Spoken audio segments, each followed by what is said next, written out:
The Implacable-class aircraft carrier was a class of 2 aircraft carriers built for the Royal Navy during World War II. Derived from the design of the Illustrious class, they were faster and carried more aircraft than the older ships. They were initially assigned to the Home Fleet when completed in 1944 and attacked targets in Norway as well as the German battleship Tirpitz. Subsequently, they were assigned to the British Pacific Fleet. Indefatigable was the first ship to go to the Pacific and attack Japanese-controlled oil refineries in Sumatra en route. She participated in Operation Iceberg, the invasion of Okinawa in March to April 1945. Implacable's arrival in the Pacific was delayed by a refit and she did not begin operations against the Japanese until June. The sister ships participated in the attacks on the Japanese home islands in July and August. Indefatigable was the only carrier chosen to continue operations after most of the BPF withdrew to prepare for further operations in early August. After the Japanese formal surrender in September, Implacable ferried Allied troops and prisoners of war back to Australia and Canada for the rest of the year. The sisters returned home in 1946. Indefatigable was used for the rest of the year to transport troops before being placed in reserve in 1947, and Implacable became the training carrier for Home Fleet. Indefatigable was converted into a training ship and reactivated in 1950 for service with the Home Fleet. Implacable was relegated to the reserve that same year and modified into a training ship in 1952. The sisters were scheduled for modernization during the mid-1950s, but it was cancelled as the modernization of the carrier in the queue ahead of them proved to be too expensive and lengthy. The sisters were decommissioned in 1954 and sold for scrap in 1955-56. Background and description. The Implacable class had its origin as an improved version of the Illustrious class aircraft carriers for the 1938 naval program while still remaining within the 23,000 long tons available from the tonnage allowed by the Second London Naval Treaty. The initial change was to increase the carrier's speed to no less than 32 knots, which required the addition of a fourth steam turbine and associated propeller shaft. Offsetting the additional weight of the machinery meant reductions in armor thicknesses in the hangar deck and the bulkheads at the ends of the hangar. At the same time, the Director of Naval Construction was developing a different modified Illustrious design to carry an additional dozen aircraft in a lower hangar that also incorporated the additional machinery of the initial design with the sacrifice of even more armor. Hangar height was initially planned as 13 feet 6 inches in the upper hangar to accommodate the new Fairey Albacore torpedo bomber and 16 feet in the lower hangar to accommodate taller amphibious aircraft, but the later change in policy raised the upper hangar height to 14 feet. Design D was submitted to the Board of Admiralty on 2 August 1938 and approved on 17 November. In April 1939, the lower hangar's height was reduced to 14 feet to compensate for the thickening of the hangar side armor to 2 inches, and the idea of carrying amphibians in the hangar was abandoned. The Implacable class ships were 766 feet 6 inches long overall and 730 feet at the waterline. The beam was 95 feet 9 inches at the waterline and they had a draft of 29 feet at deep load. The ships were significantly overweight and displaced 32,110 long tons at deep load. Their complement was approximately 2,300 officers and enlisted men in 1945. They had metacentric heights of 4.06 feet at light load and 6.91 feet A deep loaders completed. The ships had 4 Parsons-geared steam turbines, each driving one shaft, using steam supplied by Admiralty 3 drum boilers. The turbines were designed to produce a total of 148,000 shp, enough to give them a maximum speed of 32.5 knots. On sea trials, the ships reached speeds of 31.89 to 32.06 knots with 150,935 minus 151,200 shp. The Implacable-class carried a maximum of 4,690 minus 4,810 long tons of fuel oil, which gave them a range of 6,720 minus 6,900 nautical miles at 20 knots.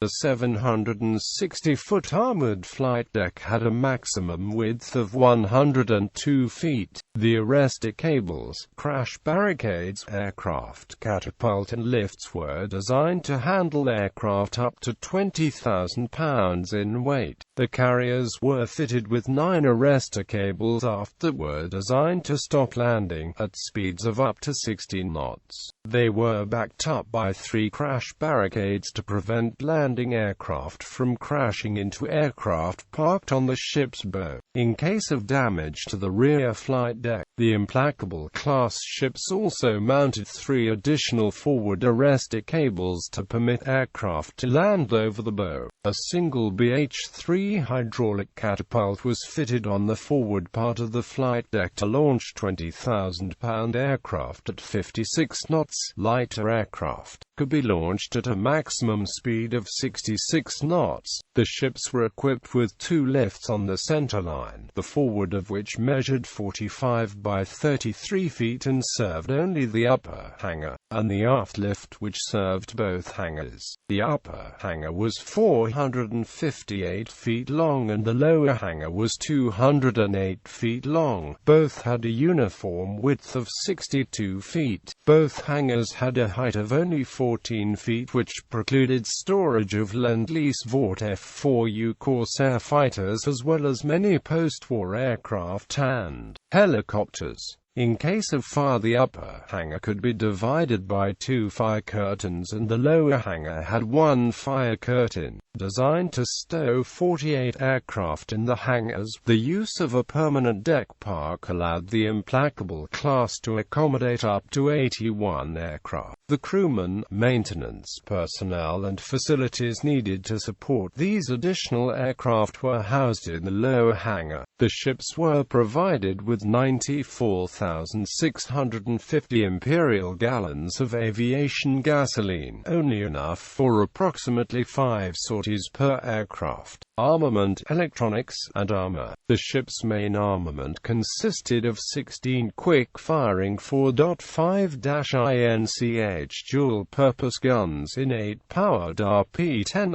Mk2** twin-gun turrets, 4 in sponsons on each side of the hull. Unlike the Illustrious-class ships, the roofs of the gun turrets were flat and flush with the flight deck. The gun had a maximum range of 20,760 yards at an elevation of plus 45 degrees and a ceiling of 41,000 feet. The light anti-aircraft defenses included 5 octuple mounts for QF 2-pounder anti-aircraft guns, 2 on the flight deck forward of the island, 1 on the aft part of the island and 2 in sponsons on the port side of the hull. A single quadruple 2-pounder mount was also fitted on the port side of the hull. The 2-pounder gun had a maximum range of 6,800 yards. The 2 ships were also fitted with approximately 60 Alicon 20mm autocannon in varying numbers of single and twin gun mounts. These guns had a maximum range of 4,800 yards, but many were replaced by 40mm Bofors AA guns when the ships were transferred to the Pacific Theater, as the 20mm shell was unlikely to destroy a kamikaze before it hit the ship.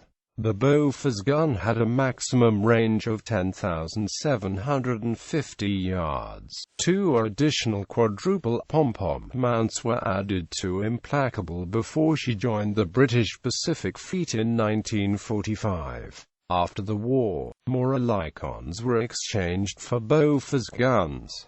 By April 1946, the sisters had 11-12 Bofors guns and 19-30 Oerlikons each. The 4.5-INCH guns were controlled by 4 MKV* fire control directors, each mounting a Type 285 gunnery radar. Two of the directors were positioned on the flight deck, one each fore and aft of the island, a third was on the island, aft of the funnel, and the fourth director was on the port side of the hull, below the flight deck. Each director sent its data to a fuse-keeping clock AA fire control system for gunnery calculations. Each pom-pom was provided with its own MKIV director that carried a range-only Type 282 gunnery radar. The specifics of the Implacable-class ship's radar suite is not readily available. They were fitted with the Type 277 surface search, height-finding radar on top of the bridge and a Type 293 target indicator radar on the foremast. The ships probably carried Type 279 and Type 281B early warning radars. Based on the radars fitted aboard the Illustrious class carrier Victorious late in the war, the Implacable-class ships had a flight deck protected by 3 inches of armor. The sides of the hangars were designed to be 1.5 inches thick to protect the hangar from low-level attacks with 500-pound semi-armor piercing bombs, but were supposedly thickened to 2 inches late in the design process at the cost of reducing the height of the lower hangar. Naval historian Norman Friedman wrote, "Ironically, it appears that the ships were actually built with 1.5-INCH armor. The ends of the hangars were protected by 2-inch bulkheads and the armor of the hangar deck ranged from 1.5 to 2.5 inches in thickness. The waterline armor belt was 4.5 inches thick, but only covered the central portion of the ship to form the armored citadel. The belt was closed by 1.5 to 2-inch transverse bulkheads fore and aft. The underwater defense system was a layered system of liquid and air-filled compartments as used in the Illustrious class and was estimated to be able to resist a 750-pound explosive charge. The magazines for the 4.5-INCH guns lay outside the armored citadel and were protected by 2 to 3-inch roofs, 4.5-INCH sides and 1.5 to 2-inch ends. Planned modernization. The two Implacables were tentatively scheduled to be modernized in 1953-55 with Implacable following Victorious. The draft staff requirements were drawn up in July 1951.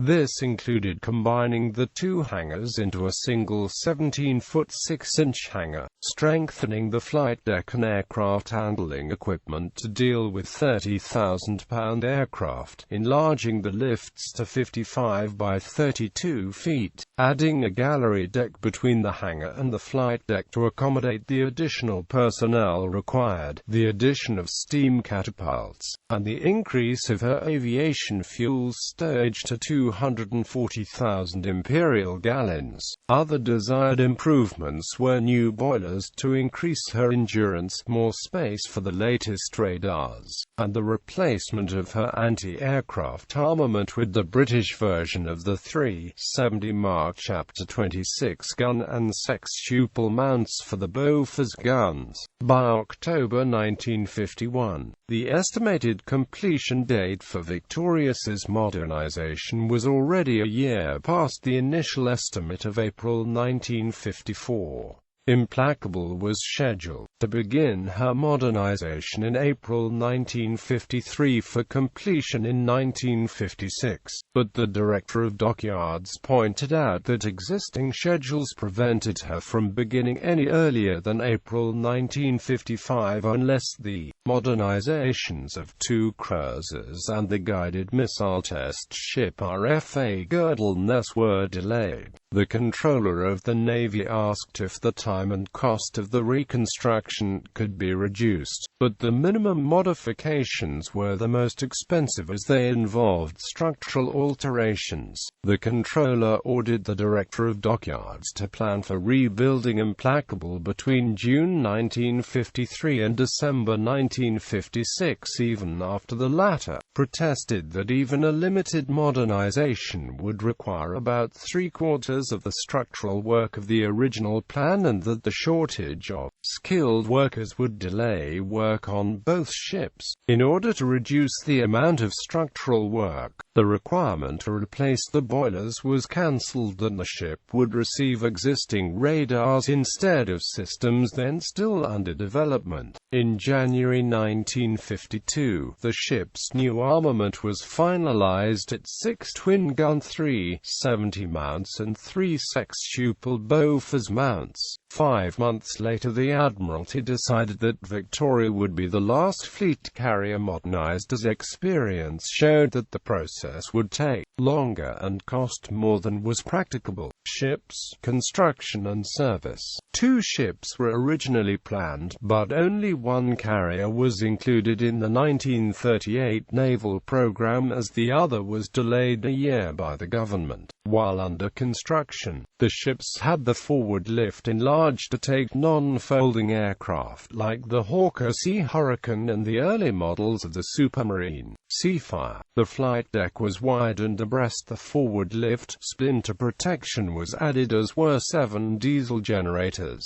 each in their own watertight compartment. All these changes increased the ship's displacement by 540 long tons at deep load. Implacable's construction was suspended in 1940 in favor of escorts needed in the Battle of the Atlantic so that the 2 carriers were launched within days of each other. She embarked portions of her air wing for training in late August and was assigned to the home fleet on the 7th of October at Scapa Flow after working up. She joined ships searching for Tirpitz a week later, and some of her fairy Fireflies spotted the battleship off a Coir island near Tromsø. Subsequently, her Fireflies successfully attacked targets in Norway. In late October, the carrier's Seafires arrived and she participated in Operation Athletic off the Norwegian coast, sinking 4 warships and 2 merchant ships and damaging a German submarine. In November and December, Implacable provided air cover for minilaying operations and attacked German shipping off the Norwegian coast. On the 15th of December, she began a refit at Rosyth preparatory to her transfer to the BPF, which included augmenting her light AA armament. When the refit was completed on the 10th of March 1945, the ship embarked an enlarged air wing with 81 aircraft, the largest number of aircraft aboard a British carrier up to the time. Implacable arrived at Sydney, Australia in May and joined the other carriers of the 1st Aircraft Carrier Squadron at Manus Island after the return from the invasion of Okinawa in June. On 14-15 June, the carrier attacked the Japanese naval base at Truk. After working up with the other carriers, the ship sailed with the 1st AX on the 6th of July to rendezvous with the American carriers of Task Force 38 off the Japanese home island of Honshu. 10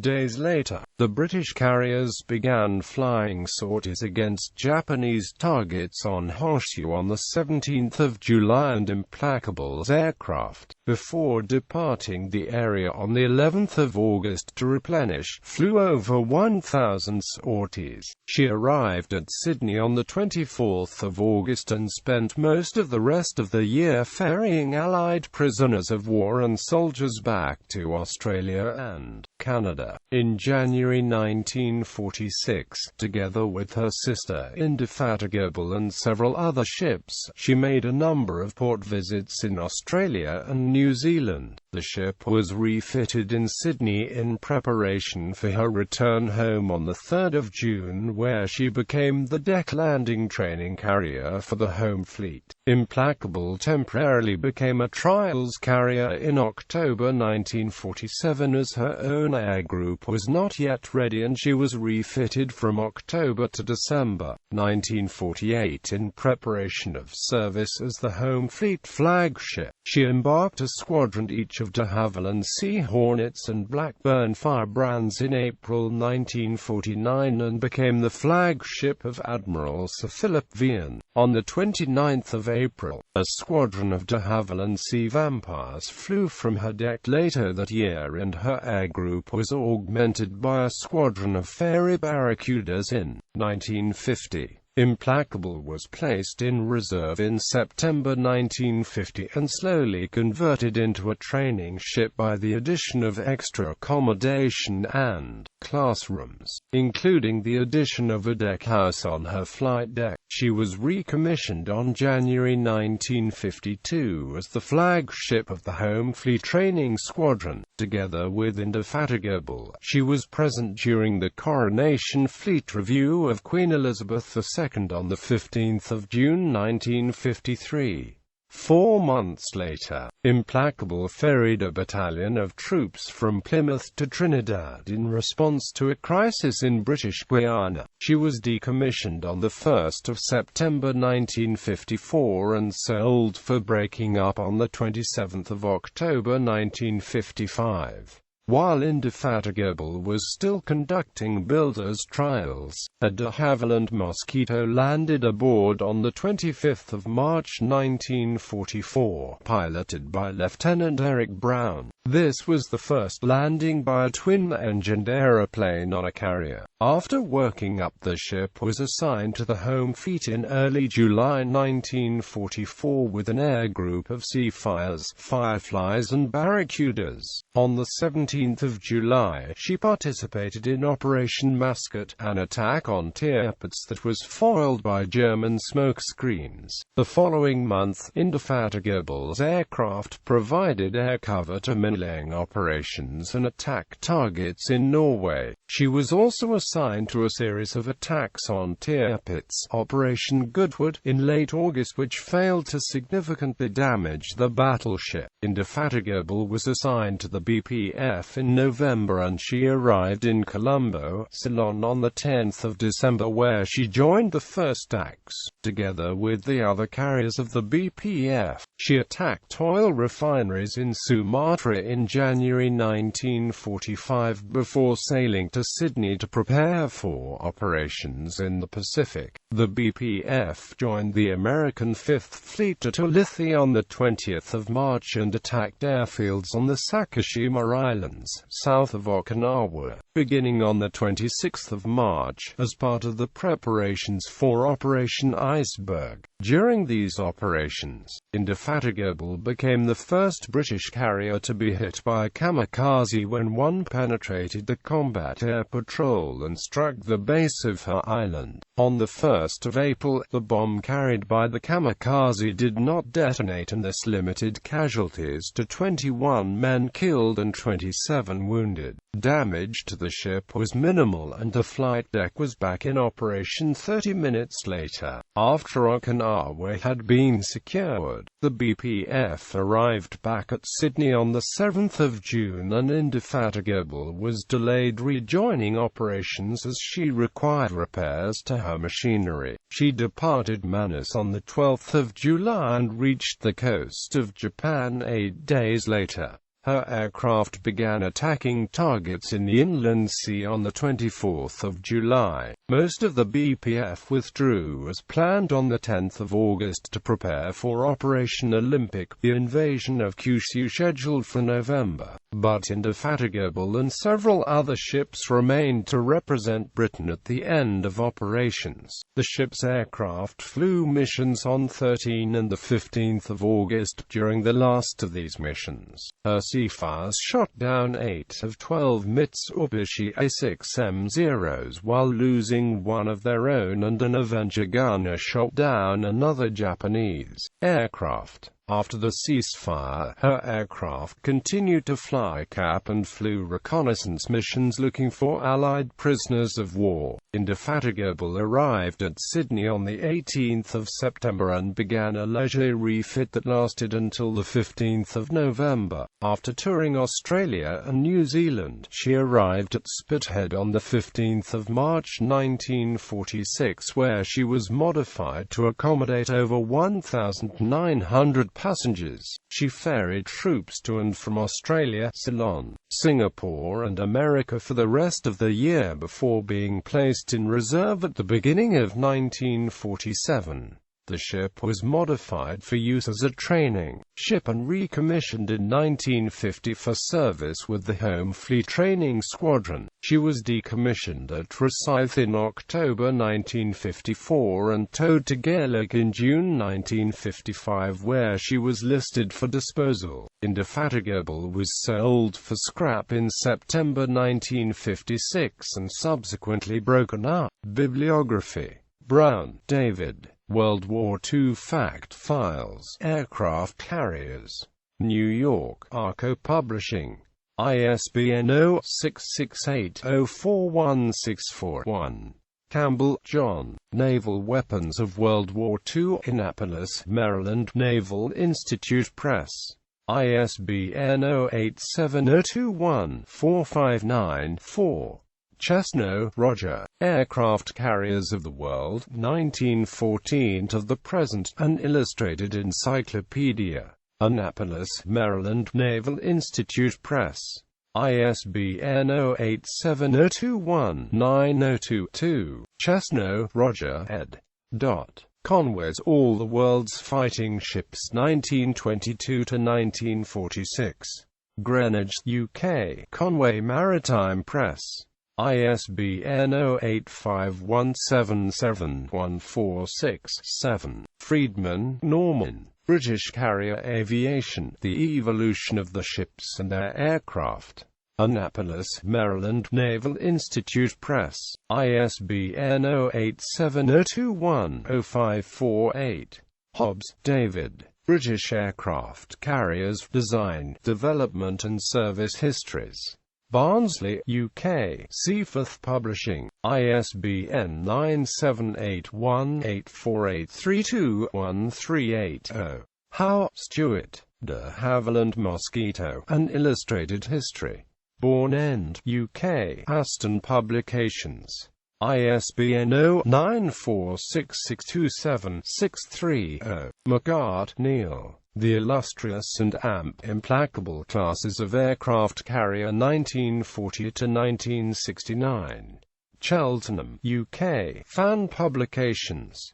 ISBN 1-901225-046. Roberts, John. British Warships of the Second World War. Annapolis, Maryland, Naval Institute Press.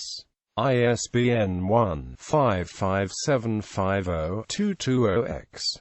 Rowe, Jürgen. Chronology of the War at Sea 1939 to 1945. The Naval History of World War II. Annapolis, Maryland, Naval Institute Press. ISBN 1-59114-1192.